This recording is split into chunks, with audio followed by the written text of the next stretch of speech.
ওই কবরবাসীকে সম্বোধন করে যখন কুম বিইজনিল্লাহ বলতেন আল্লাহর হুকুমে ওই কবরবাসী জীবিত জিন্দা হয়ে দাঁড়িয়ে যেত।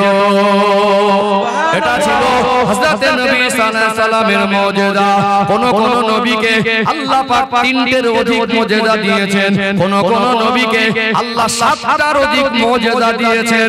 আমার আল্লাহ আমার আপনার নবী প্রিয় নবীকে 4000 আরো বেশি মুজিজা দান করেছিলেন।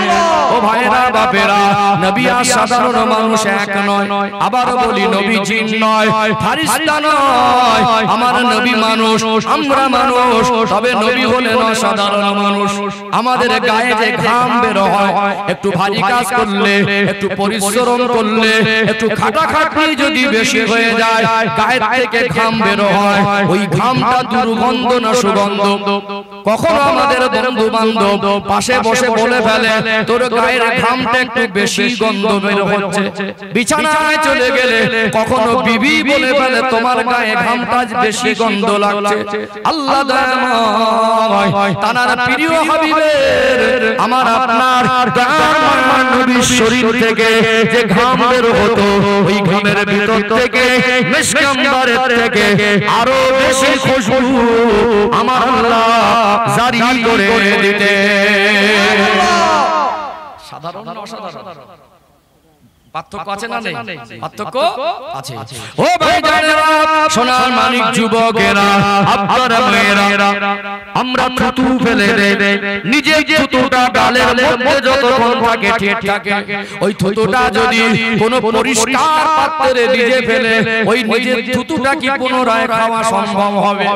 নিজের থুতুর উপরে নিজের একটা ঘৃণা জন্মায়। অতএব আমার নবীর থুতুটা ওটা শুধু থুতু নয়, ওটা হলো থুতু মোবারক। আমার আপনার মায়ের নবী থুতু মোবারক নিক্ষেপ করলে ওই থুতু মোবারক থেকেও মিশক আম্বরের থেকে আরো বেশি খুশবু পাওয়া যেত। ও ভাইরা বাপেরা, আমি আবারও বলছি, সাধারণ মানুষের নবীকে এক প্ল্যাটফর্মে দেওয়া যাবে না।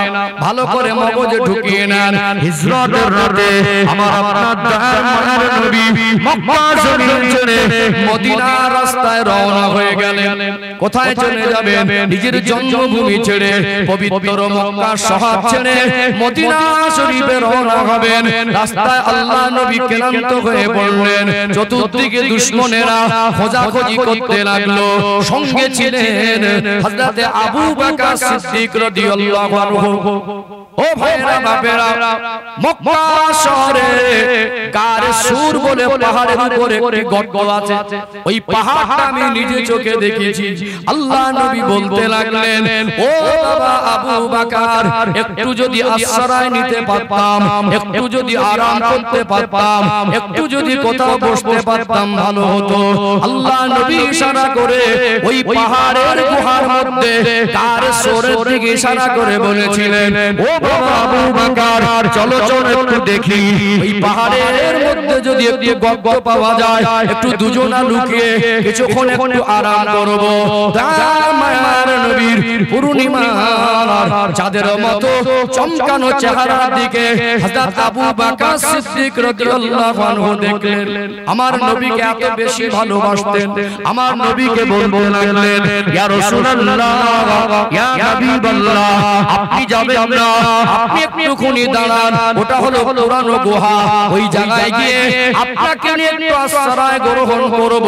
জায়গাটা বসার মতো উপযুক্ত কিনা, ওই জায়গাটা কতটা পরিষ্কার আছে না দেখে আপনাকে নিয়ে যাব না। আপনি একটু দাঁড়ান। আল্লাহ নবীকে দাঁড় করিয়ে রেখে হযরত আবু বকর সিদ্দিক রাদিয়াল্লাহু আনহু তিনি ভিতরে চলে গেলেন। ওই গুহার মধ্যে থেকে ভিতরে প্রবেশ করলেন। ওই জায়গায় তিনি গিয়ে নিজে হাতে পরিষ্কার করলেন। অনেক পুরনো গর্ত, পাহাড়ি গুহার গর্তের ভিতরে কখনো কখনো বিষাক্ত সাপও দেখা যেত। আবু বকর হুজুর দেখতে পেলেন গুহাটা পরিষ্কার করেছি বটে, চতুর্দিকে যেন ছোট ছোট গর্ত দেখা যায়। মনের মধ্যে সংশয় তৈরি হলো, যদি কোনো বিষাক্ত জিনিস থাকে, বেশি কোনো বিষাক্ত জিনিস বেরিয়ে পড়ে, আল্লাহ নবীর আরামে দেখা ঘটবে। কাছে ছিল রুমাল মোবারক অথবা কিছু কাপড় ছেঁড়া নিয়ে, কিছু কাপড়ের অংশ নিয়ে ছিঁড়ে ছিঁড়ে হযরত আবু বকর সিদ্দিক রাদিয়াল্লাহু আনহু তিনি ওই গর্তগুলোকে বন্ধ করতে লাগলেন। আল্লাহ নবীকে নিয়ে গেলেন। আল্লাহর নবী হুজুর আমার মাথা মোবারকটা হযরত আবু বকর হুজুরের কোলের উপরে রাখলেন। আল্লাহর নবী অল্প সময়ের মধ্যে ক্লান্ত শরীর ঘুমিয়ে গেলেন। আবু বকর হুজুরের নজর পড়ে গেল সামনের দিকে, গর্তগুলো বন্ধ করেছি, তবে একটা গর্ত এখনো খালি আছে। তিনি তানার একটা পা দিয়ে ওই গর্তের মুখটা চেপে ধরলেন। আল্লাহ নবী ঘুমিয়ে পড়েছেন, যে গর্তের মুখে পা দিয়ে চেপে রেখেছেন, ওই গর্তের মুখের ধারে বিষাক্ত সাপ এসে হযরত আবু বকর সিদ্দিক রাদিয়াল্লাহু আনহুর পায়ে বারে বারে দংশন করে। গোটা শরীরটা বিষের আসারাতে নীল হয়ে গেল, শরীরের চেহারার পরিবর্তন হয়ে গেল, গোটা শরীরটা জ্বালা যন্ত্রণা শুরু হয়ে গেল। কোলের উপরে মাথা রেখে ঘুমাচ্ছেন হযরত আবু বকর সিদ্দিক রাদিয়াল্লাহু আনহু।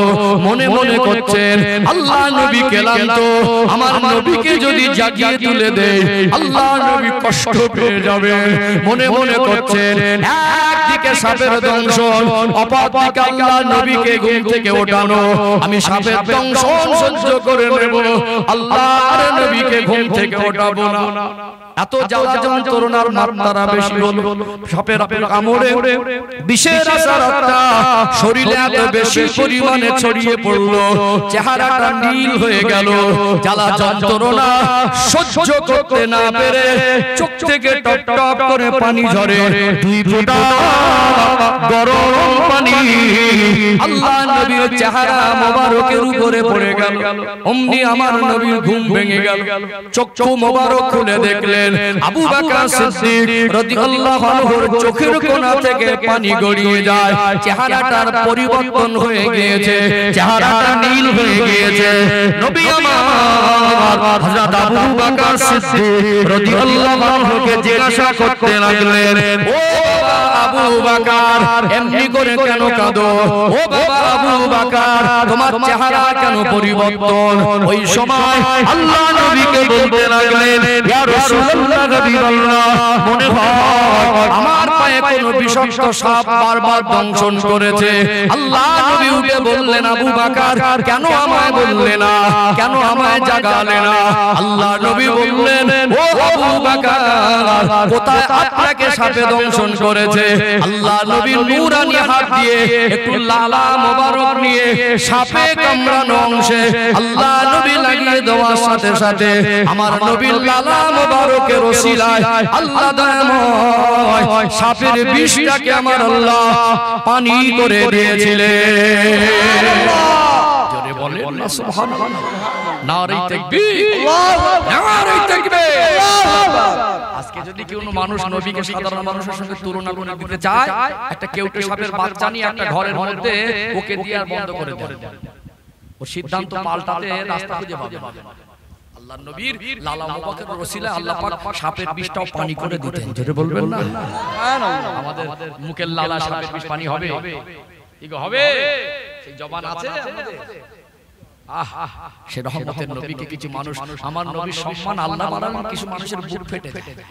নবীর সম্মানের কথা বললে কিছু মানুষের অন্তরে ঈমানি শক্তি বৃদ্ধি পায়, আর নবীর সম্মানের কথা বললে কিছু মানুষের বুক ফেটে যায়।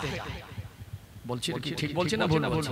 আল্লাহ আমাদের বুঝ দান করেন, হেদায়েত দান করেন, বলেন আল্লাহুম্মা আমিন, বলেন আল্লাহুম্মা আমিন। বাপজিরা ভাইরা, আমার নবীর ছোঁয়াতে আল্লাহ বরকত রেখেছিলেন, রেখেছিলেন না রাখেন? আমার নবীর ছোঁয়াতে আল্লাহ পাক বরকত রেখেছিলেন। মা হালিমার কাছে উঠে গেলেন, 2 সপ্তাহের মতো বয়স, কয় সপ্তাহ? মাত্র 2 সপ্তাহের মতো বয়স। বনু সাদ গোত্র থেকে 100 কিলোমিটারের বেশি রাস্তা, মক্কা তায়েফ থেকে মক্কা শহর 100 কিলোমিটার মানে আমার বাড়ি থেকে এখান থেকে 100 কিলোমিটার বেশি রাস্তা। এই এতটা ব্যবধান, এখান থেকে 24 পরগনার বসিরহাট মালঞ্চ, এতটা ব্যবধান।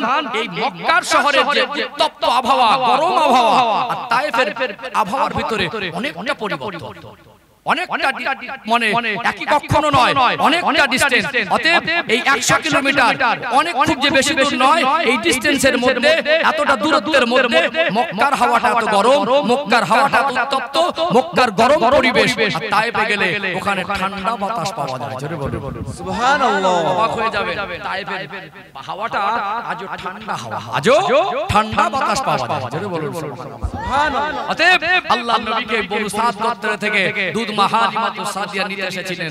যে গাধা নিতে চেপে এসেছিলেন ওটা ছিল দুর্বল, ওটা ছিল কমজোর। যখন তিনি মক্কা শহরে প্রবেশ করছেন, বনু সাদ গোত্রের মহিলারা তারা বাচ্চা নিয়ে ফিরে যাচ্ছে। কি করছে বাচ্চা নিয়ে? উনি অনেকটা পিছনে পড়ে গেলেন আল্লাহর হাবিবকে নিয়ে। ঘটনা অনেক বড় আছে, আমি যদি একটা ঘটনা বলি 2 ঘন্টা কোন দিক থেকে যাবে বুঝতে পারবেন না। বরং এই সময়ের মধ্যে কিছু শিখে নেওয়া দরকার আছে না? এই সময়ের মধ্যে একটা ঘটনা যদি ধরি 2 ঘন্টা কোন দিক থেকে যাবে বুঝতে পারবেন। নবী পাকের জীবনের 1 বছরের অংশ শেষ হবে, এর মধ্যে 2 ঘন্টা পার হয়ে যাবে। এই জন্য আপনাদের মুখস্থ আছে, আমি লাইন ধরিয়ে দিয়ে যাচ্ছি যাতে আমাদের ধারণা ক্লিয়ার হয়, আমাদের ঈমান মজবুত হয়, নবীকে ভালোবাসার মতো ভালোবাসতে পারি। দরকার আছে না? তো মা হালিমা বলছেন, আমি দয়ার মায়ার নবীকে কোলে উঠিয়ে আমি ওই দুর্বল, জীর্ণ, কমজোর, জয়ীফ গাদা অথবা উটনির পিঠে মা হালিমা উঠলেন। মনে মনে বলছেন, এটা আমার গাদা না পাল্টি হয়ে গেল। এত সতেজ সবল তো ছিল না। আল্লাহর হাবিব যে গাধার উপরে উঠেছেন, আল্লাহর হাবিবকে নিয়ে মা হালিমা যে গাধার উপরে সওয়ার হয়েছেন, ওটা সকলের পিছনে যাবে আর দুনিয়ার সাধারণ বাচ্চাগুলো আগে যাবে, ওটা আল্লাহ সহ্য করেন। আল্লাহ পাক তার প্রিয় হাবিবের ছোঁয়ার বরকতে গাধাটাকে এত সতেজ আর সবল করে দিয়েছিলেন।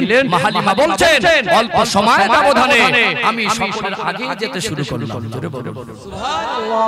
নবী পাকের ছোঁয়াতে আল্লাহ বরকত রেখেছিলেন। মা হালিমা বলছেন, আমার সংসারে অভাব ছিল, আমার সংসারে অভাব ছিল। যেদিন থেকে রাহমাতাল লিল আলামিন দয়ার মায়ার নবীকে আমি আমার ঘরে নিয়ে গেলাম, সেই দিন থেকে আমি আমার জীবনে আমার ঘরে অভাব অনুভব করিনি। জোরে বলুন সুবহানাল্লাহ। নবী ছোঁয়াতে আল্লাহ বরকত রেখেছিলেন না রাখেন। আমরা নিজেই বরকত খুঁজি, আমরা নিজেই বলি বরকত কোথায় পাবো? নবীর ছোঁয়াতে আল্লাহ বরকত দিয়েছিলেন। কোথায়? সাধারণ মানুষ আর কোথায় নয়। অতএব আমাদের ধারণা হবে নবীর মাকামটাকে আল্লাহ পাক স্পেশাল করে বাড়িয়েছেন। সাধারণ মানুষ আর নবীরা এক নয়। নবীকে ভালোবাসবো, সম্মান করব, এই মানসিকতা তৈরি করতে হবে। কথা ঠিক না বেটি? চলুন একটু নবীর শানে দরুদ শরীফ পড়ে নেব ইনশাআল্লাহ। আমি আবার আমার মূল আলোচনায় ফিরে আসব। দরুদ শরীফ আল্লাহুম্মা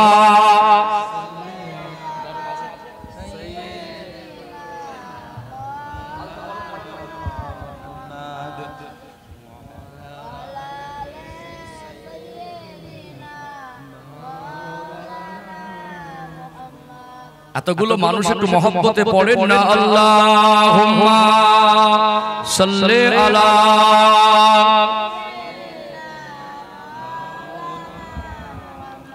ওয়া আলা আলি সাইয়্যিদিনা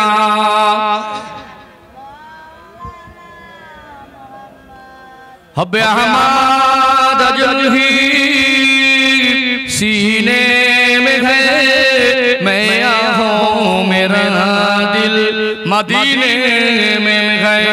फूल तो फूल काटूं क्या हुस्न है, लुत्फ जन्नत से बढ़कर मदीने में है। अल्लाहुम्मा सल्ली अला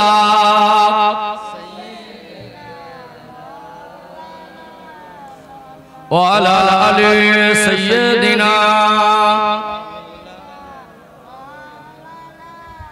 इन हवाओं से कह दो ना आए इधर, मुझको खुशबू की कोई जरूरत नहीं, जिनके खुशबू से महका सारा जहां, खुशबू मदीने में मौजूद है। अल्लाहुम्मा सल्ली अला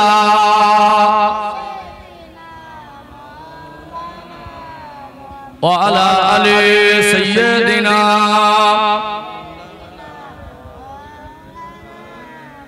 একটু জিকির করেন লা ইলাহা ইল্লাল্লাহ মাশাআল্লাহ রো মোহাম্মদ লা ইলাহা ইল্লাল্লাহ লা ইলাহা ইল্লাল্লাহ মুহাম্মাদুর রাসূলুল্লাহ।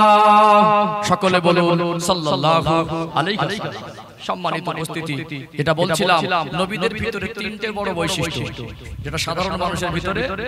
যারা নবী তাদের চরিত্রকে আল্লাহ পবিত্র করেন। আমার নবীর চরিত্র সার্টিফিকেট কোরআন শরীফে দিয়েছেন না দেন?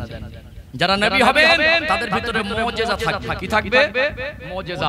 আল্লাহ পাক আমার নবীর ভিতরে 4000 এরও বেশি মুজিজা দিয়েছিলেন। জোরে বলুন। যারা নবী তাদের কাছে ওহী আসবে। ওহী আল্লাহ পাক ফেরেশতাদের ভিতরে চারটি প্রধান ফেরেশতা করেছেন। এই চারটি প্রধান ফেরেশতার মধ্যে অন্যতম হলেন একজনের নাম হযরত জিবরাইল আলাইহিস সালাম। হযরত জিবরাইল আলাইহিস সালাম তার কাজ হলো নবীদের কাছে ওহী আনা। তার কাজ হলো আল্লাহর নবীর কাছে কম বেশি 24000 বারের মতো জিবরাইল আলাইহিস সালাম এসেছিলেন। জোরে বলুন সুবহানাল্লাহ। তাহলে নবীদের ভিতরে যে বৈশিষ্ট্য পাওয়া যায় সেটা সাধারণ মানুষের ভিতরে নেই। একটু আর ক্লিয়ার করি আমার নবী কেমন রহমতের নবী। আল্লাহ পাক কোরআন শরীফে বলছেন ওমা আরসালনাকা ইল্লা রাহমাতাল লিল আলামিন। আমি আমার হাবিবকে বিশ্ববাসীর জন্য রহমত স্বরূপ করেছি। জোরে বলুন সুবহানাল্লাহ। একদিকে যেমন আমার নবী বিশ্ববাসীর জন্য রহমত, ঠিক অপর দিকে আমার নবী বিশ্ববাসীর জন্য নিয়ামত, ঠিক অপর দিকে আমার নবী বিশ্ববাসীর জন্য শিক্ষক। জোরে বলুন সুবহানাল্লাহ। নবী এসেছেন, তিনি শেষ নবী, অতএব তার পরে আর কোন নবী রাসূল আসবেন না। যদি কিয়ামত পর্যন্ত দুনিয়ায় কোন মানুষ সে নিজেকে নবী বলে দাবি করে মিথ্যা সাব্যস্ত হবে। আমাদের নবী শেষ নবী, নবীর দরজা বন্ধ হয়ে গেছে, অতএব আর কোন নবী রাসূল আসবেন না। আল্লাহ পাক তার প্রিয় হাবিবকে সব নবীদের শেষে নবুয়তের দরজা বন্ধ করে দিলেন, নবীকে ইমামুল আম্বিয়া করে পাঠালেন। জোরে বলুন সুবহানাল্লাহ। অতএব সম্মানিত ভাইরা, একটুখানি আপনাদের এখানে একটু অন্য অ্যাঙ্গেলে যাচ্ছে, এখানে শিক্ষা আছে। আমার নবী দুনিয়ার বিশ্বের মানুষের জন্য যেমন শিক্ষক, বিশ্বের মানুষের জন্য নিয়ামত, বিশ্বের মানুষের জন্য বিশ্ববাসীর জন্য রহমত। আল্লাহ পাক তার প্রিয় হাবিবকে দুনিয়ায় পাঠালেন, কিয়ামত পর্যন্ত যত মানুষ আসবেন আল্লাহ সকলের জন্য আমার নবীকে নবী করেছেন। আজকে 2023 সাল, গোটা বিশ্বের মধ্যে যিনি সেরা ডাক্তার, গোটা বিশ্বের মধ্যে সবথেকে বড় ডক্টর, তার জন্য আমার নবীকে আল্লাহ পাক নবী করেছেন। আজকে গোটা বিশ্বের জমিনে যিনি পৃথিবীর সবথেকে বড় শিক্ষাবিদ, তার জন্য আল্লাহ পাক আমার নবীকে নবী করেছেন। করেছেন না করেন? আজকে গোটা বিশ্বের মধ্যে যিনি বৈজ্ঞানিক, আমার নবী বৈজ্ঞানিকের নবী, ডক্টরের নবী, ইঞ্জিনিয়ারের নবী, মাস্টারের নবী। আল্লাহ পাক আমার নবীকে শুধু মুসলমানদের নবী করেননি, মানুষ্য জাতির জন্য নবী করেছেন। শুধু মানুষ্য জাতির নবী করেননি, আল্লাহ পাক তার সৃষ্টির জন্য নবী করেছেন। জোরে বলুন সুবহানাল্লাহ। এখানে আল্লাহ পাক তার হাবিবের মর্যাদা মানের মাত্রাটা একটু বোঝাচ্ছি, মগজে ঢুকিয়ে না ঈমান মজবুত হবে। আমরা ছোটবেলায় স্কুলে পড়েছি না পড়িনি? কেউ কলেজে পড়েছে, কেউ ইউনিভার্সিটিতে পড়েছে। আমাদের প্রাইভেটের মাস্টার আছে, আমাদের প্রাইমারি স্কুলের মাস্টার আছে। আমরা ছোটবেলায় দেখেছি পড়া হয়নি, মাস্টার মশাই আমাদের ধমক দিয়েছে, পড়া হয়নি কেন? আমরা পড়তে গেছি, পড়া হয়নি, মাস্টার কান ধরে উঠবোস করেছে, 5 বার কান ধরে উঠবোস হয়েছে না হয়নি? পাশের একটা বাচ্চাকে বলেছে ওর কানটা ধরে বলিনি? বাপজিরা ভাইরা, দেখেছি পড়া হয়নি, হাত দে, হাতের উপরে দুটো কুঞ্চি ছড়ি দিয়ে মেরেছে, লাল নিশানা পড়ে গেছে, ধমক দিয়েছে, বকেছে, চাটি মেরেছে, উঠবোস করিয়েছে, কান মলে দিয়েছে। আল্লাহ তার প্রিয় হাবিবকে দুনিয়ার কোন কলেজে, দুনিয়ার কোন শিক্ষাবিদের কাছে, দুনিয়ার কোন স্কুলে, দুনিয়ার কোন শিক্ষকের কাছে পড়াইনি। আমার নবী শিক্ষক, দুনিয়ার কোন মানুষ নয়। আমার নবী শিক্ষক হলেন স্বয়ং আমার আল্লাহ। জোরে বলুন সুবহানাল্লাহ।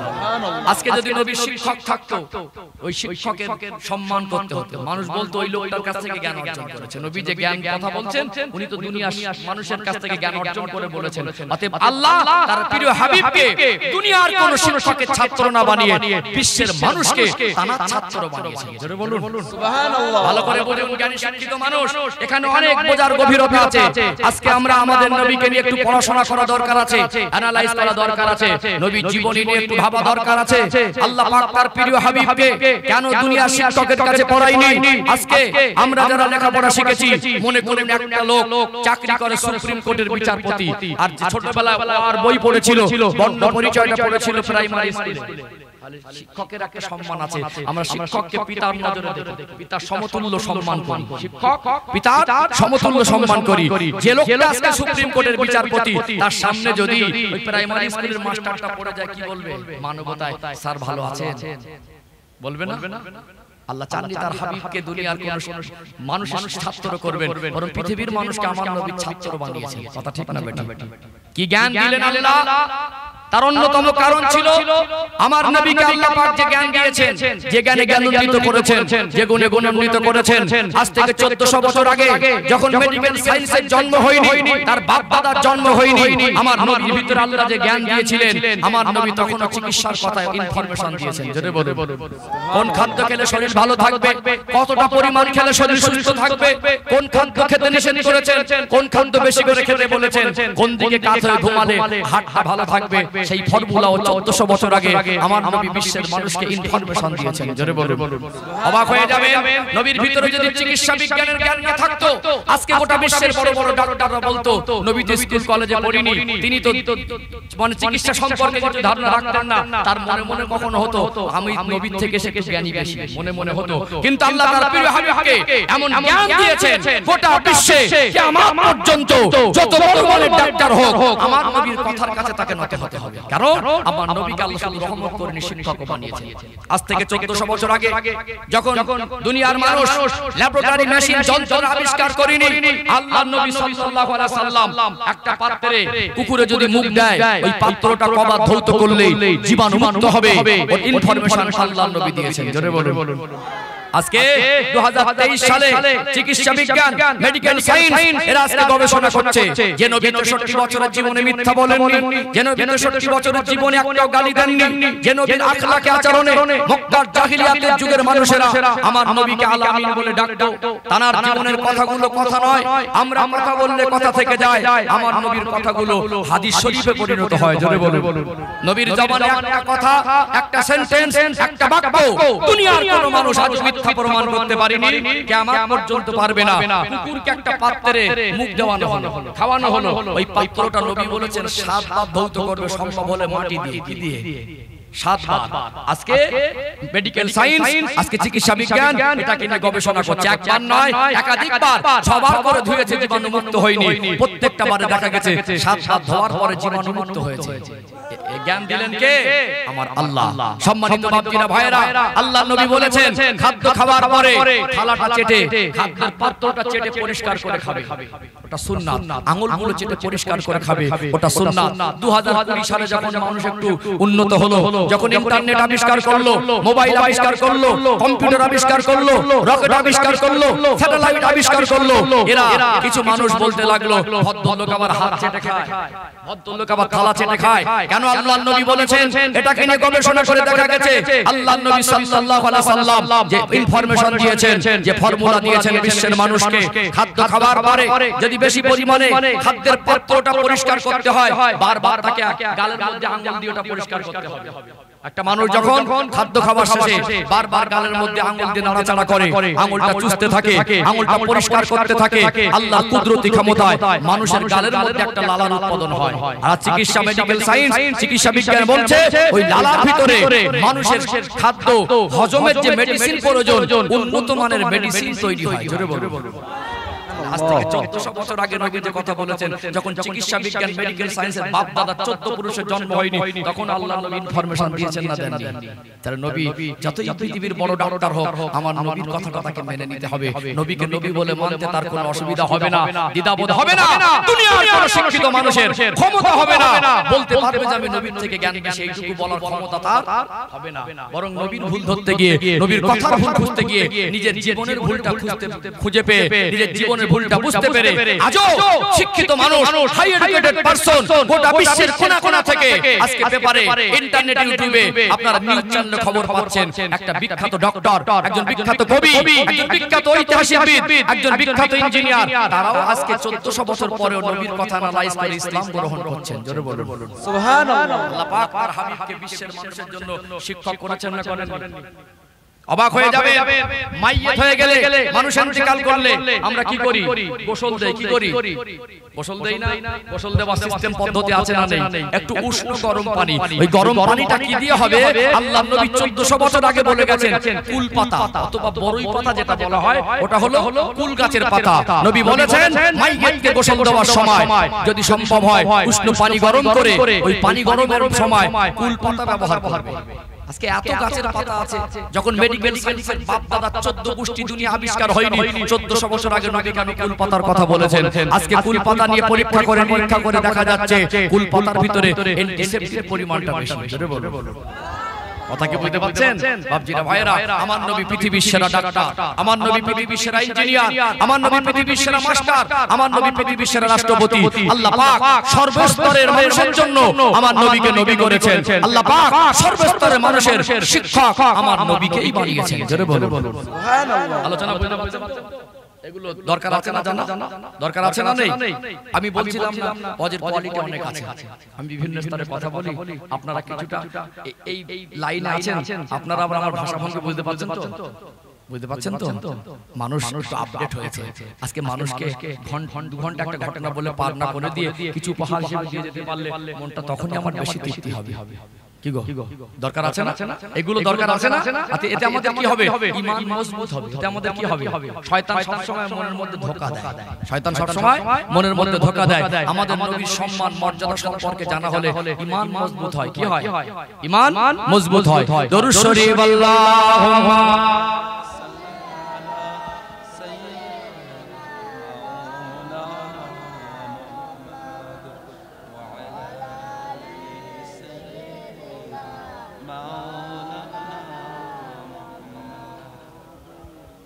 আলোচনা বুঝতে পারছেন তো তাহলে প্রথম ধাপে বলেছি নবীর সম্মানের 5টা বৈশিষ্ট্য বলেছি না দ্বিতীয় ধাপে বলেছি নবী আর সাধারণ মানুষ এক নয় নবীদের চরিত্র হয় পবিত্র নবীদের ভিতরে মুজিজা থাকে আর নবীদের কাছে ওহী নাজিল হয় ক্লিয়ার হলো শেষ পয়েন্ট লাস্ট পয়েন্ট বেশি কষ্ট দেব না রাত জেগে বসে আছেন বেশি কষ্ট দেব না আমি সময়ের দিকে খেয়াল রাখি তারপর আলহামদুলিল্লাহ আপনাদের যাবে ভালোবাসা যেভাবে আপনারা বসে শুনছেন বিশ্বাস করুন মনটা ভরে গেল আল্লাহ পাক এই গ্রামবাসীকে এই মাহফিলকে এই কমিটিকে আজকে যারা মাহফিলে এসে হাজির হয়েছেন সবাইকে আল্লাহ কবুল করেন বলেন আল্লাহুম্মা আমিন বলেন আল্লাহুম্মা আমিন অতএব কোনটা নেকি কোনটা গুনাহ আমরা জানি কি জানি কোন কাজ করলে নেকি হবে আর কোন কাজ করলে গুনাহ হবে এটা আমাদের সকলের জানা মানতে পারছি না এটা আমাদের ঈমানি দুর্বলতা আজকে মনে মনে করছেন হুজুর খুব কড়া ভাষা ওয়াজ করে দিয়ে মানুষকে ভালো করে দিয়ে যাবে এটা ভুল ধারণা আমি খারাপ আমাকে ফেলে দেন পৃথিবীর সবথেকে কড়া ভাষা ওয়াজ করে ওই বক্তাকে এনে কালকে আপনাদের গ্রামে সবাইকে নামাজি করে দেন তো হবে ও যদি 1 লাখ টাকা আছে 1 লাখ টাকা আমি দেব এই শর্ত হলো ও কত কড়া ভাষা ওয়াজ করতে পারে কালকে গ্রামের মানুষকে নামাজি করে দিতে হবে একটা মানুষ নামাজ পড়ে না তার জন্য বক্তা দায়ী নয় তার জন্য জলসা কমিটি দায়ী নয় তার জন্য ইমাম দায়ী নয় নামাজ পড়ে না সে ও তো কচি মানুষ নয় ও তো জানে না যে এমন নয় ও নামাজ পড়লে আল্লাহ সন্তুষ্ট হয় নামাজ আল্লাহর হুকুম নামাজ ছেড়ে দিয়ে ঈমান পরিপূর্ণ হয় না এটা ওকে জানার মতন করে কিছু নেই জানে কি সুদ বন্ধ করবেন আমি বলবো সুদ খাওয়া হারাম তারপরে নাকি সুদখোররা আমার থেকে ভালো জানে ওটা ঠিক বলছেন অতএব যতই বলি মা বোনরা পর্দানাশী না হন এটা আমাদের দায়িত্ব পালন করছি আমি কড়া ভাষায় বললেও কাল থেকে সব মা বোন পর্দানাশী না হবে না অতএব যাতে ঈমান মজবুত হয় ভিতর থেকে পরিবর্তন আসে লোকে বলে থাকে ভালো খারাপ থেকে ও নিজের মন থেকে যাতে আসে আমার ভালো হওয়া দরকার এরকম নসিহত করা দরকার আছে না নিজের মনটা নিজের থেকে পরিবর্তন হোক নিজে পরিবর্তন হওয়ার মানসিকতা তৈরি করুক ওর জন্য পরিবর্তনটা সহজ হবে ওর জন্য পরিবর্তনটা সহজ হবে তা না হলে হয়তো বলতে গিয়ে এমন কথা পেয়ে যাবে উল্টো রিঅ্যাকশন হয় মাঝে মাঝে উল্টো রিঅ্যাকশন হয় আল্লাহ আমাদের বুঝ দেন হেদায়েত দান করেন বলেন আল্লাহুম্মা আমিন রাগ করছেন নাকি আর 10-20 মিনিট বলি নবীর ভালোবাসার কথাটা বলবো বলছিলাম তো লাস্ট পয়েন্ট নবীর ভালোবাসা কত দামি একটু বলি ইনশাআল্লাহ ও ভাই জানেরা সোনার মানিক যুবকেরা আব্বারা মায়েরা নবীর ভালোবাসা কত দামি যে কথা বলছিলাম আল্লাহর নবী হুজুর আমার সোনার জবানে বললেন দুনিয়া যত ভালোবাসার বস্তু আছে আল্লাহ নবী বললেন সবথেকে যদি আমাকে বেশি ভালোবাসতে না পারো প্রকৃত মুমিন হতে পারবে না। নবীর ভালোবাসা তো দামি, নবী আর উম্মত সম্পর্ক এত দামি। সত্যি যদি দুনিয়ার কোনো মানুষ আমার নবীর ভালোবাসা অর্জন করতে পারে আল্লাহর জান্নাত নসিব হয়ে যাবে।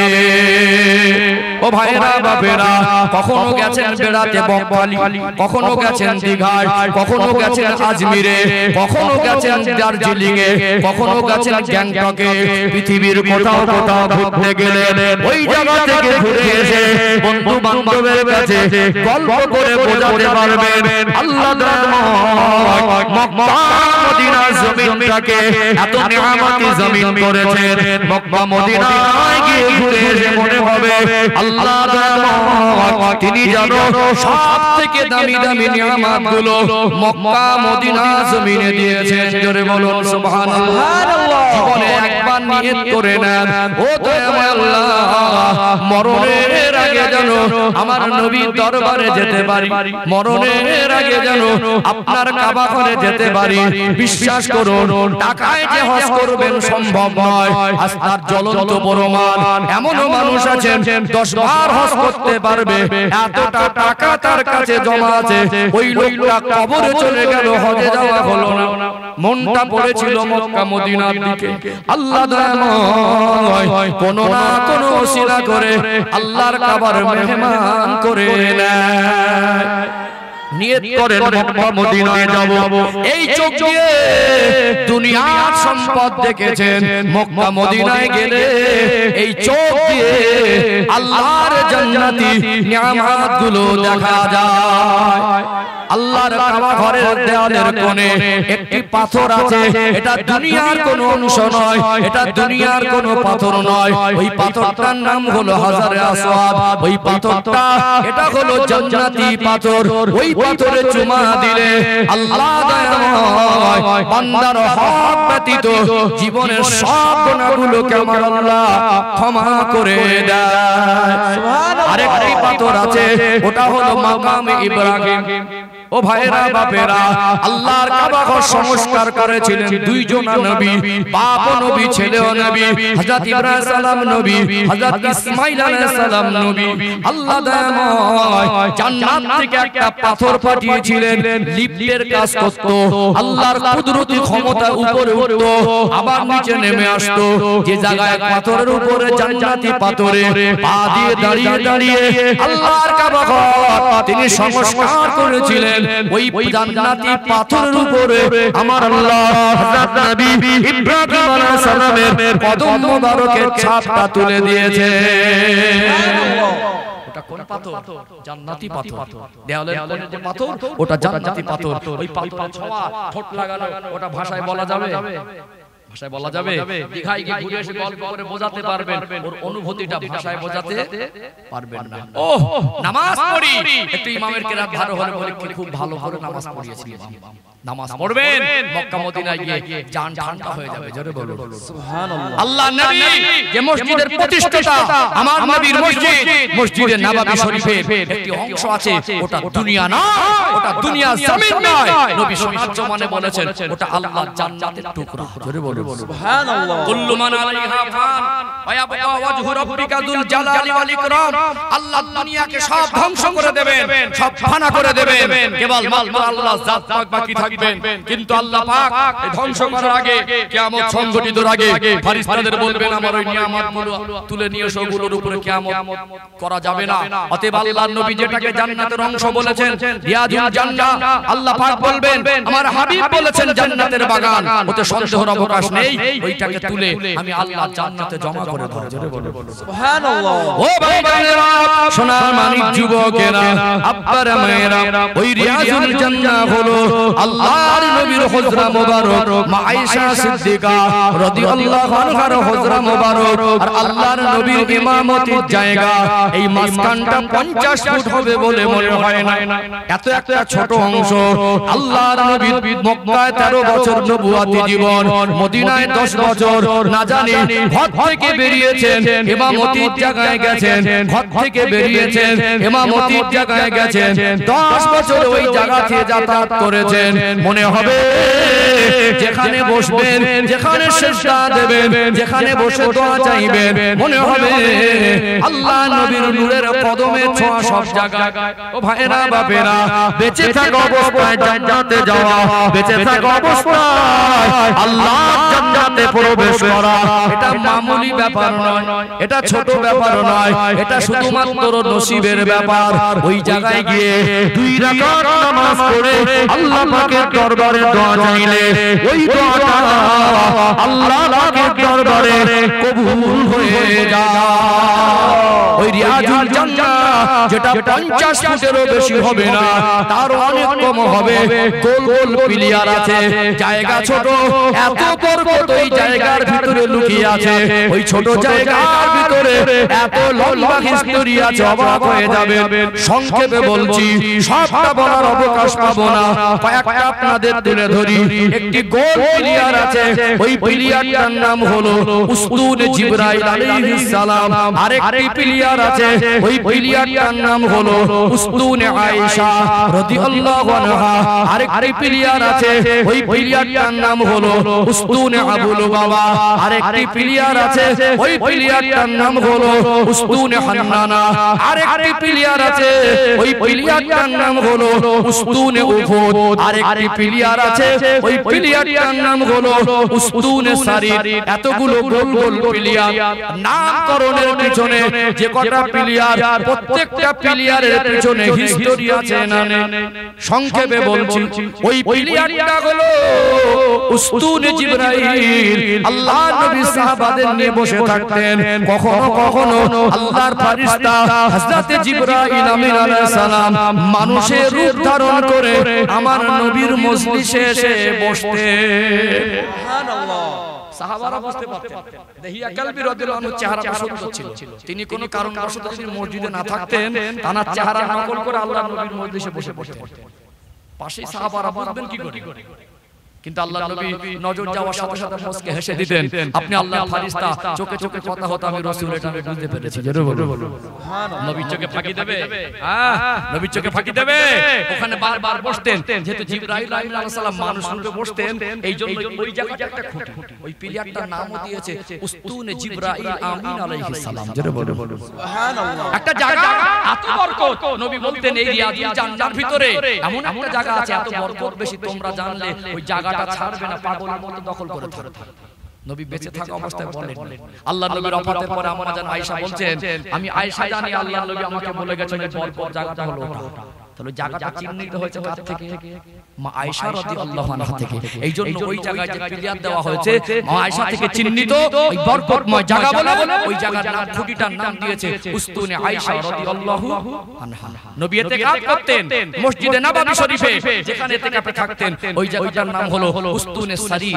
ওটাও পিলিয়ার, যেখানে নবীর ইতিকাফে যায়। বরকত আছে না? আল্লাহ নবীর দরবার থেকে দূর দূরান্ত থেকে মেহমান আসতো, নবীর দরবারে বসতেন, নবীর থেকে মীমাংসা নিতেন, নবী পাকের থেকে সমাধান খুঁজতেন, আল্লাহ নবী তাদের নিয়ে বসে কথা বলতেন। আজকে ঘরের সব উন্নত মানের রুম করে রেখেছে, আল্লাহ নবী মসজিদে নিয়ে বসতেন, সাহাবাদের সমস্যার সমাধান দিতেন। নবী যেখানে মেহমানদের নিয়ে বসে কথা বলতেন, ওখানে বলা হচ্ছে উস্তুনে উফুদ, ওখানে একটা খুঁটি। বরকত না? জায়গা ছোট, এত বরকত বেশি। একটি পিলিয়ার আছে, ওটা হলো উস্তুনে হান্নানা। ইতিহাস কি অবাক হয়ে যাবে। ও ভাইজানেরা, সোনার মানিক যুবকেরা, আপনারা মায়েরা, আল্লাহ নবী হুজুর আমার হিজরত করে মদিনা শরীফে চলে গেলেন। আল্লাহ নবী প্রথম বছরে হিজরত করে মদিনায় চলে গেলেন। 1 বছর অতিবাহিত হলো না, আল্লাহ নবীর সঙ্গে মুসলমানদের সঙ্গে ভিন্ন ধর্মাবলম্বীদের, ইসলামের দুশমনদের একটা যুদ্ধ হয়েছিল। ওটা ইসলামের ইতিহাসে প্রথম যুদ্ধ, ওটা হলো বদরের যুদ্ধ। বদরের যুদ্ধে সাহাবাদের সংখ্যা ছিল 313 জন। কত জন? 300। তাহলে হিজরত করে মদিনায় গেছেন, 1 বছরে সাহাবার সংখ্যা হলো 313 সামথিং, বেশি কম? অল্প বেশি কম? সবাই হয়তো কারণ বশত যেতে পারেননি, বাচ্চা মহিলারা কেউ কেউ থেকে গিয়েছিলেন। 313 জনের সামথিং বেশি কম হবে, সামথিং বেশি। কিন্তু আল্লাহ নবীর ওফাতের 10 বছর মদিনার খেদমতে, আল্লাহ নবীর ওফাতের আগে একবার হজ করলেন জাবালে রহমত পাহাড়ের পাদদেশে আরাফা ময়দানে। আল্লাহ নবী ভাষণ দিচ্ছিলেন, নবীর সামনে সাহাবার সংখ্যা ছিল 1,25,000-এর মতো। জোরে বলো সুবহানাল্লাহ। তাহলে এই 10 বছরের ব্যবধানে সাহাবার সংখ্যা কত বড়? অনেক না অল্প। কোথায় 500 নিচে আর কোথায় 1,25,000-এর মতো। সাহাবার সংখ্যা 1.5 লক্ষের মতো। কতটা? কম বেশি 1.5 লক্ষের মতো। আল্লাহর নবী সাল্লাল্লাহু আলাইহি সাল্লাম যখন আস্তে আস্তে সময় অতিবাহিত হচ্ছে, মসজিদ নির্মাণ করেছিলেন তখনকার দিনে ছোট। সাহাবার সংখ্যা বাড়লে মসজিদ বাড়াতে হবে কি হবে না? নামাজ তো নামাজ। আমরা আযান হলে আমাদের ছেলেগুলো কানে হেডফোনে গান শোনে। আগের দিনে আযান হলে বাড়িতে একটা আদব ছিল। চাচি মারা, খালা মারা, মুরব্বিরা বাচ্চাদের আযান হচ্ছে মুখ বন্ধ কর, একটু হাসি লাগতো, মুখ চেপে রাখতো, আব্বা বকবে, মা বকবে, পরিবেশটুকু ছিল আযানের সময় কথা বলা যাবে না, আযানের উত্তর দিতে হয়। কথা ঠিক না? এখন দেখেন, এখনকার দিনে দেখবেন চার দোকানে বসে দেখেছেন কথা বন্ধ হতে দেখেছেন বাড়ির পরিবেশে। আর আযান হলে কেউ বলে যে আযান হচ্ছে, কথাটা বন্ধ কর। আযান হচ্ছে ওর জন্য কোনো ব্যাপারই না, তাই তো নাকি? আযান হচ্ছে ওর জন্য কোনো ব্যাপারই না। আগের দিনে বাড়ির মাটির ঘর ছিল, অভাব ছিল, চাল চাল করে খেয়েছে, হালাল খাদ্য খেয়েছে। লোকের বাড়ি সকালবেলা উঠে ওই পান্তা চেয়ে এনে বাচ্চাদের মুখে দিয়েছে, ওটা হালাল খাদ্য দিয়েছে। তাদের ভিতরে আল্লাহর ভয় ভীতিটা বেশি ছিল, তাদের ভিতরে নবীর প্রতি ভক্তি ভালোবাসাটা বেশি ছিল। আজকে লেখাপড়া শিখছে, ঘর বাড়ি হয়েছে, আজকে সুখ শান্তি পেয়েছে, আজকে নবীর সামনে বেয়াদবি হচ্ছে, আল্লাহর হুকুমের সম্মান করা হচ্ছে না। কথা ঠিক না বেঠিক? এইজন্য বরকত উঠে যাচ্ছে, এইজন্য মানুষ শান্তি আর পাচ্ছে না। আমাদের ভিতরে কমি এসেছে না আসেনি? কমি এসেছে না? আল্লাহর নবীর মসজিদ আযান হয়ে যায়, চতুর্দিক থেকে মানুষের ঢল নেমে যায়। জোরে বলুন। কি অবাক! মদিনা শরীফে যে কটা দিন আমি ছিলাম, পুলিশ ছাড়াই লক্ষ লক্ষ মানুষ যাতায়াত করছে। একটা মানুষ কোনোদিন ওখানে দাঁড়িয়ে 5 মিনিট দাঁড়াতে হয় না। রোডগুলো ক্লোজ করে 5 ওয়াক্ত নামাজ পড়তে যাচ্ছে লক্ষ লক্ষ মানুষ, কোন মুসল্লি তাকে 5 মিনিট দাঁড়াতে হয় না। আমাদের কলকাতা জাম পড়লে আধা ঘন্টা দাঁড়িয়ে গা ঘেমে যায়, 5 মিনিট দাঁড়াতে হয় না। গাড়িওয়ালাগুলো এত নম্র ভদ্র, আল্লাহ কাবার মেহমানদের জন্য, নবীর মসজিদের নামাজীদের জন্য ওখানে দাঁড়িয়ে যায়। কি করে? ওখানে আগে মুসল্লি যাবে, তারপরে আমরা। আর আমাদের সুযোগ পেলে আগে জাম করে, সুযোগ পেলে আগে জাম করে দেই। ও ভাইজানেরা, সোনার মানিক যুবকেরা, আব্বারা মায়েরা, কি পরিবেশ তৈরি করলেন! আমার আপনার দরবার নবী আযান হয়ে যেত, সাহাবাদের ভিতরে প্রতিযোগিতা শুরু হয়ে যেত। আগে আগে মসজিদে যাব, ফাস্তাতারে জায়গা নেব, আল্লাহ নবীর কাছাকাছি দাঁড়াবো, আল্লাহ নবীর সোজাসুজি দাঁড়াবো, সোনার দোকান খুলে রেখে নবীর পিছনে নামাজ পড়ার জন্য পাগল হয়ে থাকতো। আজ মদিনায় যাবেন, বেলা 10টার পরে যদি রুম থেকে বেরিয়ে যান, নববী শরীফের ভিতরে জায়গা পাবেন না। ও ভাইরা বাপেরা, আল্লাহ নবীর সাহাবারা পাগলের মতো ছুটি ছুটি আসতেন, সাহাবার সংখ্যা বেড়ে গেল। নবী মসজিদ নির্মাণ করেছিলেন। আল্লাহ নবী যে জায়গায় দাঁড়িয়ে খুতবা দিতেন, ওটা হলো খেজুর গাছের গোড়া। একটা খেজুর গাছের গোড়া শুকিয়ে গেছে, খুব উঁচু নয়, ওটা তদানীন্তন সময়ে মেম্বার আকারে রাখা হয়েছিল। সাহাবার সংখ্যা বেড়ে গেল। সাহাবারা আমার আপনার নবীকে বলতে লাগলেন, ইয়া রাসূলুল্লাহ, ইয়া হাবিবাল্লাহ, অনেকটা পিছনে জায়গা পাই, দূর থেকে ভালো করে দেখা যায় না, আপনি যদি একটু উঁচু জায়গায় দাঁড়াতেন, পিছন থেকেও কলিজা ভরে দেখতাম। একটু উঁচু জায়গায় দাঁড়ালে ভালো ভালো নামাজ হতো। সাহাবারা পাগলের মতো ছুটে এসে আগে জায়গা খুঁজতেন। এত সাহাবা, সবাই যদি বলে আপনাদের এই গ্রামের মানুষ যে জুমার দিন ফার্স্ট লাইনে বসবো, সম্ভব হবে? 1 সেকেন্ডের জন্য হলে পিছনে আসতে হবে, সামনেটা পূরণ হয়ে গেলে এবারে পিছনে। সাহাবারা ছুটে আসতেন, অল্প সময়ের মধ্যে সামনে লাইনগুলো পূরণ হয়ে যেত। অল্প সময়ের মধ্যে কেউ কেউ জায়গা ছাড়তেন না, বসে থাকতেন, নবী পাকের কাছেই বসবো। আজান হয়ে গিয়েছে, নামাজটা পড়বো আল্লাহর নবীর কাছাকাছি। কি তাদের সৌভাগ্য, কপাল! বাপজিরা, ভাইরা, আল্লাহ নবী হুজুর সাহাবাদের মনের কষ্ট বুঝলেন। জায়গাটা নিচু, একটু মেম্বারটা উঁচু হলে সবাই দেখতে পাবে। একজন আনসারী সাহাবাকে বললেন, বাবা একটু কাটের উঁচু মেম্বার কর, যাতে মানুষ দূর থেকে আমাকে ভালো করে দেখতে পায়। আমাদের মেম্বার আছে 3টে ধাপ, আবার ওখানে মার্বেল টাইলস দিয়ে এখন ডিজাইন করা। নবী প্রাথমিকভাবে আমার রাসূল দাঁড়াতেন একটা খেজুর গাছের শুকনো গোড়া, খুব উঁচু নয়। ওটা তখনকার দিনে নবী হিজরত করে এসে নিজের ঘর করার আগে ওই মসজিদে নববী শরীফ নির্মাণ করেছিলেন। জোরে বলুন।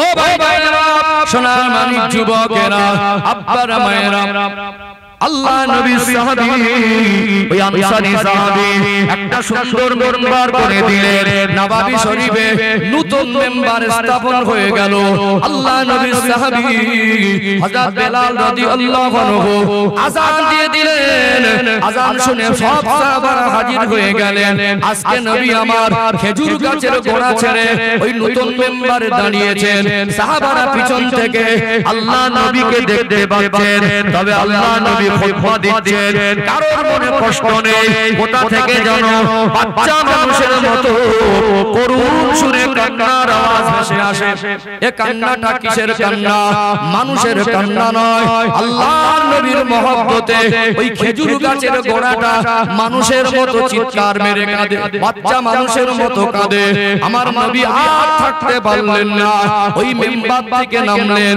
বাচ্চা কাঁদলে মা যেমন সান্ত্বনা দেয় ওই খেজুর গাছের গোড়ার উপরে আমার নবী হাত দোলাতে লাগলেন এ খেজুর গাছের গোড়া তুই তোর নবীকে এত ভালোবাসিস খেজুর গাছের গোড়া জবাব শুনে যায় ইয়া রাসূলুল্লাহ ইয়া হাবিবাল্লাহ হুজুর আপনি তো আজ থেকে আমার উপরে দাঁড়াবেন না আপনি কখনো কখনো পিঠ মোবারক টেক লাগিয়ে আমার উপরে বসতেন আজ থেকে আপনাকে তো আর পাবো না হুজুর আপনি আমাকে কেন আলাদা করে দিলেন আপনাকে ছাড়া থাকতে পারবো না আল্লাহ নবী বললেন এ খেজুর গাছের গোড়া তুই কান্নাটা বন্ধ কর তুই খেজুর গাছ হয়ে আমি নবীকে এত ভালোবেসেছিস অমনি করে কাঁদিস না আমার ভালোবাসা বেকার নয় আমি যদি আল্লাহর জান্নাতে যাব একা যাব না আল্লাহর জান্নাতে যদি যাব তোকে সাথে করে নিয়ে আল্লাহর জান্নাতের মেহমান হয়ে যাব জোরে বলেন না সুবহানাল্লাহ নারে তাকবীর খেজুর গাছের গোড়া কান্না থেমে গেল আল্লাহ নবী বললেন একে এইভাবে রেখো না একে দাফন করে দাও ওইখানে একটা পিলিয়ার করা আছে উস্তুনে হান্নানা ওখান থেকে আজ খুশবু অনুভব হয় জোরে বলো ওই খেজুর গাছের গোড়া আল্লাহ নবীর ভালোবাসা জান্নাতে যাবে ওটা শুকনো গাছ আল্লাহ জান্নাতে গিয়ে জান পাবে গাছের ফল হবে আমার নবী সাহাবারা জান্নাতের ওই গাছের ফলটাও খাবে জোরে বলুন এখন প্রশ্ন বলেন আল্লাহ পাক জান্নাত জাহান্নাম কি গাছ গালার জন্য করেছেন না মানুষের জন্য মানুষের জন্য একটা জড় পদার্থ একটা শুকনো কাঠের অংশ নবীর সঙ্গে তার সম্পর্ক হয়ে গেল নবী আমার কদম মোবারক রেখে খুতবা দিতেন আল্লাহর নবী দাঁড়াতেন আল্লাহর নবীর ভালোবাসায় উচ্চ আওয়াজে খেজুর গাছের গোড়া কাটলে নবী কি বলেছিলেন তুমি আমাকে ভালোবেসে ফেলেছো আমার ভালোবাসায় তুমি আজকে কাঁদছো বাচ্চা মানুষের মতো আমি কথা দিলাম আল্লাহর জান্নাতে তোমাকে নিয়ে যাব জোরে বলে আল্লাহ পাক আমাদের জান্নাত দেবেন বলে আমরা যাতে সহজে আল্লাহকে পেতে পারি জাহান্নাম থেকে বাঁচতে পারি আমার নবীকে আল্লাহ পাক আমাদের জন্য রহমত করেছেন বিশ্বাস করুন আমরা যদি পৃথিবীর যে কোনো প্রান্ত থেকে আমাদের আমালে জিন্দেগিতে নবীর সুন্নাত থাকে আমাদের অন্তরে আমাদের কলিজায় নবীর ভালোবাসা থাকে নিঃসন্দেহে এই ভালোবাসা বেকার নয় একটা শুকনো গাছের গুড়ি যদি নবীর ভালোবাসায় জান্নাতে যায় আমার নবীর সুপারিশিতে আল্লাহ তার কোটি কোটি উম্মতকে আল্লাহ জান্নাত নসিব করে দেবে জোরে বলো নবীর ভালোবাসার দাম বেশি না কম বেশি না আজকে দেখুন কিছু মানুষ আছে কষ্ট করে টাকা রোজগার করে 2 টাকার কয়েন হারিয়ে গেলে না আমরা খুঁজে নিয়ে বাড়ি যাই 2000 টাকা উদার মনে দান করে দেয় আছে না নেই আছে না নেই দান করলে কমে না ওটা নবীর ভালোবাসা ঠিক বলছি না বাবজিরা ভাইরা অনেক কষ্ট করে বসে আছেন আমি মনে করি যে সারা রাত ধরে বলবো অনেকটা সোনার নাম বড় অনেক লোক আছে অনেকটা বাইক লাগিয়েছেন অনেক বড় প্যান্ডেল করেছেন ওটাও অনেক সময় বড় বড় হয় না দুটো মানুষকে যদি মন থেকে দুটো কথা আল্লাহকে সন্তুষ্ট করার জন্য বলতে পারি দুটো মানুষ যদি মন থেকে দুটো কথা শুনে মানার মতো মানসিকতা নিয়ে উঠে যায় আমাদের আশা আশায় যদি আল্লাহ খুশি হয় আমাদের শোনা বলায় যদি আল্লাহ খুশি হয় ওটাই আমাদের কাছে বড় পাওনা কথা ঠিক না বেটি যা বলেছি আমরা জানো যেগুলো আমি আমার স্বল্প জ্ঞানের ভিতর থেকে আপনাদের কাছে দিতে চেয়েছি মোটামুটি বুঝতে পেরেছেন নবীর সম্মানের কথা বলেছি নবী আশির মানুষের পার্থক্য বলেছি এবং নবীর ভালোবাসার কথা বলেছি আল্লাহ পাক আমাদেরকে নবীর ভালোবাসা অর্জন করার তৌফিক দান করেন বলেন আল্লাহুম্মা আমিন বলেন আল্লাহুম্মা আমিন বুঝতে পারছেন একটু কালেকশন করুন ভাই বলছিলেন হুজুর অনেক দূর থেকে এসেছেন 2 ঘন্টা ওয়াজ করে একটু বেশি করে করুন ঠিক আছে 2 ঘন্টা ওয়াজ করে কালেকশন দোয়া করলে আরো আধা ঘন্টা 45 মিনিট যেতেও পারে আর বেশি আগে বাড়বো না যতটুকু শুনেছি আমি কিছু কথা বলতে গিয়ে বলেছি একটু কষ্ট পেয়েছেন নাকি কিছু বোঝাতে পেরেছি তো কিছু বুঝতে পেরেছেন তো হ্যাঁ এটা যদি বুঝতে পারি তাহলে মনে হবে যে না ইনশাআল্লাহ বসা সার্থকতা হচ্ছে কারণ এর পিছনে অনেক কষ্ট মেহনত আছে একটু দান তুলুন এবারে কি মনে মনে করছেন এতক্ষণ 2 ঘন্টা ধরে ওয়াজ শুনলাম, বাবা টাকা দিতে হবে, কষ্ট পাচ্ছেন নাকি? টাকা দিতে হবে না, টাকা যাকে আল্লাহ কবুল করবেন তিনিই দেবেন। হ্যাঁ ব্যাস, মাশাআল্লাহ মাশাআল্লাহ। এ তো উদার মনের মানুষ, নবী প্রেমিক ছিল, আজও আছে, কিয়ামত পর্যন্ত থাকবে। যখন নবী দিবসের বিরুদ্ধে ফতোয়া বেশি বেশি আসছে, সে বছরও নবী দিবস বেশি হয়েছে না কম হয়েছে? কি গো, বেশি হয়েছে না কম হয়েছে? বেশি হয়েছে না? যে বছরে বলে জলসা হবে না হবে না, কে বিরোধী করছে, সেই বছর জলসাটা বড় করে হয়। আলহামদুলিল্লাহ, আপনাদের পরিবেশটা খুব সুন্দর, এখানে বিরোধীও নেই, এখানে ভাই বলছি না, সবাই আমরা একসঙ্গে মিলেমিশে কাজ করি, এইটুকু দরকার আছে। মিল মহব্বত রাখবেন, ভালোবাসা রাখবেন, একে অপরের সঙ্গে মিলেমিশে থাকবেন, হিন্দু মুসলমান সম্প্রীতির সঙ্গে বসবাস করবেন, আল্লাহ বরকত দেবে, শান্তি দেবে। কথা ঠিক না বাবাজিরা ভাইরা? একটা কথা বলি, এখানে আপনারা এসে বসেছেন, আমি প্রায় জায়গায় বলে থাকি, দান করা কঠিন নয়, দান করা কঠিন নয়, দান করলে যে কমে না এই বিশ্বাসটুকু মনের মধ্যে তৈরি করা কঠিন। কি বলেছি? আবার বলছি, দান করা কঠিন নয়, দান করলে যে কমে না এই বিশ্বাসটুকু মনের মধ্যে তৈরি করা কঠিন। আমার আল্লাহর খাজানায় কম নেই। ফেরাউনকে আল্লাহ বাদশাহী দিল, আল্লাহ নমরুদকে দিল, সাদ্দাতকে দিল, তারা আল্লাহকে মানতো না, আল্লাহ বাদশাহী দিল। আজও দুনিয়ায় কাফের বেঈমান মুশরিক আছে, আল্লাহকে আল্লাহ বলে মানে না, তাদেরকে আল্লাহ ধন সম্পদ দিয়েছে। আমরা মুমিন মুসলমান, আল্লাহ আমাদেরকে একটু বেশি পরীক্ষা করে। কি গো, আল্লাহ আমাদের একটু বেশি পরীক্ষা করে। হাজার দুঃখ কষ্টের ভিতর থেকে আল্লাহ কি না খাইয়ে রেখেছেন? না খাইয়ে রেখেছেন। এই সময় দেখবেন কত মানুষ হসপিটালের বেডে, আল্লাহ আমাদের সুস্থ রেখেছেন না রাখেন? সুস্থ রেখেছেন। মন খারাপের কিছু নেই, আল্লাহর উপরে ভরসা করে চলবেন, আল্লাহ রহমতের কোলে টানবে। অতএব দেখবেন, আমি ভাইদের বলি, এমন চিত্র দেখেছি, বাড়িতে হঠাৎ জামাই এসে যায়। কি এসে যায়? জামাই এসে যায়, 1 টাকাও বাড়ি নেই, পাশের বন্ধুর কাছে গিয়ে হাত ধরে বলছে, ভাই হায় এখানে টাকা দে। কেন? জামাই এসেছে, একটু ভালো মন্দ না খেতে দিলে মান সম্মানের ব্যাপার। ধার করে জামাই বাবুকে খাওয়ালো, আবার জামাই যখন বিকেল বেলা যাচ্ছে শাশুড়িকে বলছে, মা বাড়ি যাচ্ছি, তখন শাশুড়ি কি বলে? আবার আসবে। কি বলে? ওই কথাটা না বললে জামাই আবার কষ্ট পাবে। ধার করে খাওয়াতে হয়, আবার বাড়ি যাওয়ার সময় বলতে হয় আবার আসবে। আচ্ছা, ওই যে খেয়ে গেল 1000, এর জন্য কি দরজা লাগিয়ে কান্নাকাটি হয় নাকি? ওটা সবর হয়ে যায়, ওটা সহ্য করে নেই। একটা বাচ্চা অসুস্থ হলে 1000 টাকা ডাক্তারখানা নিয়ে গেলে ওষুধ আর ফ্রিতে চলে যায় কি যায় না?